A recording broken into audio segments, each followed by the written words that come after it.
Siyama, kina ina ne haka? Oke, ni ma wallahi akwai magana da nake so ni da ke. Ina gurin da muka saba haɗuwa, ki zo gurin ki same ni. Ki zo ina son jira ki.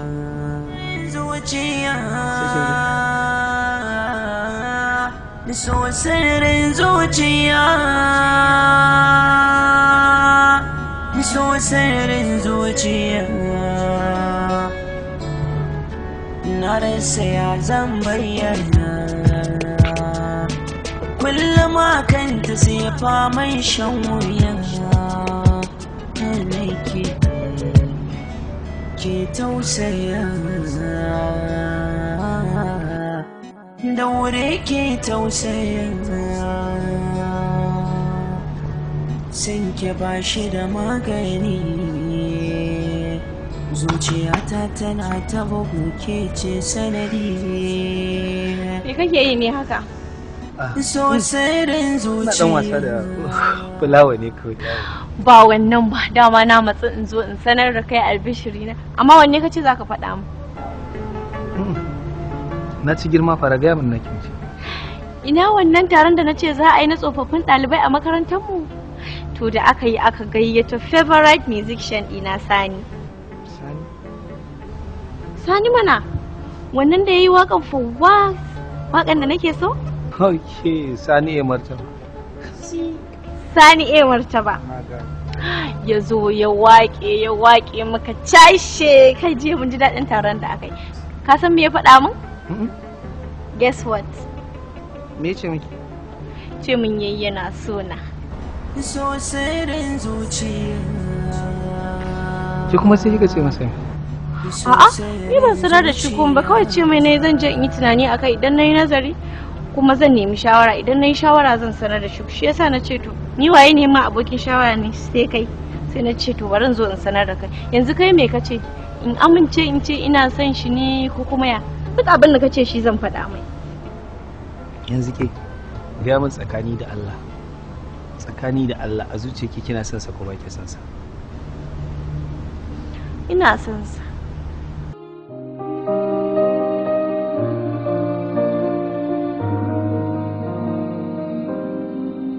Kenan inda kina son sa ni ma ina son sa.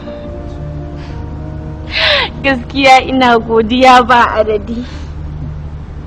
Amma wani albishir kace zaka man kai? Ki bar shi sai wani lokacin kawai. Saboda kin san ni ina da wani ba kanki jawo shi. Ina da wani abu ne guda ɗaya ne. Na fi so duk abin da za a yi. Kara ce yanzu kin ga labarin ki yafi nawa daɗi. Nawa bai kai naki daɗi ba, idan na bayar da nawa kin ga kin cinye ni kuma ba na son duk abin da za a cinye. Next time in na tattaro wanda ya fi wannan daɗi zan kira ki na gaya miki. Oke, ni wayo zaka min kenan ko tun da na sanar da kai na kai ba za ka faɗa min naka. Ba haka bane babe. Kullum akan ina zaki je? Nake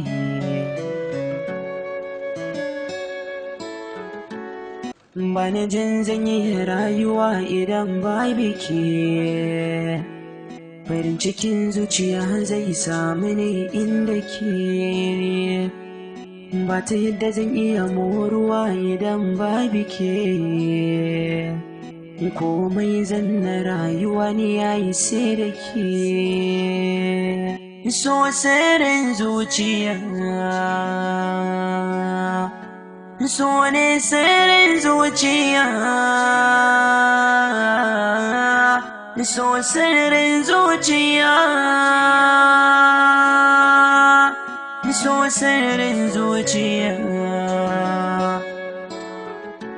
na rasa ya zan bayyana. Kullum akanta sai faman shan wuya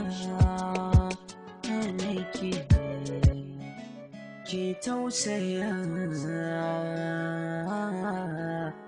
da wuri ke tausaya.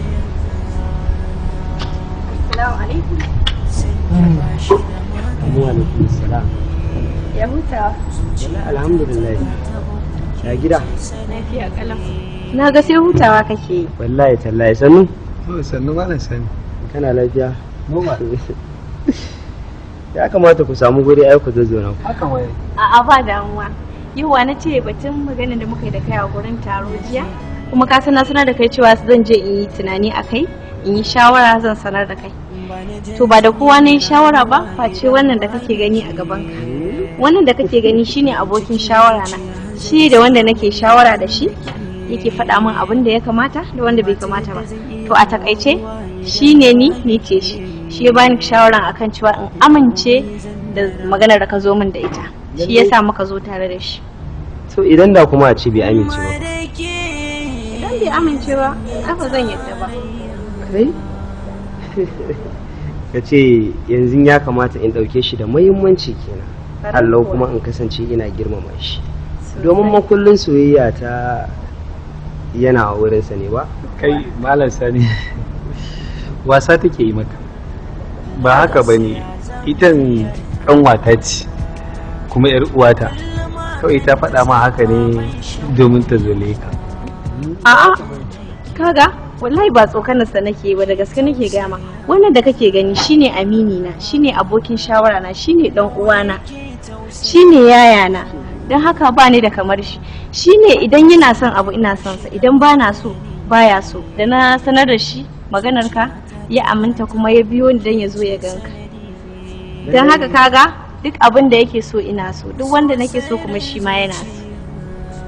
Gaskiya na ji daɗin hakan sosai. Kuma zan kasance mai biyayya a gare shi da mutunta shi. Na yi matuƙar jin daɗi. Ƙwarai kuwa. Ke tausaya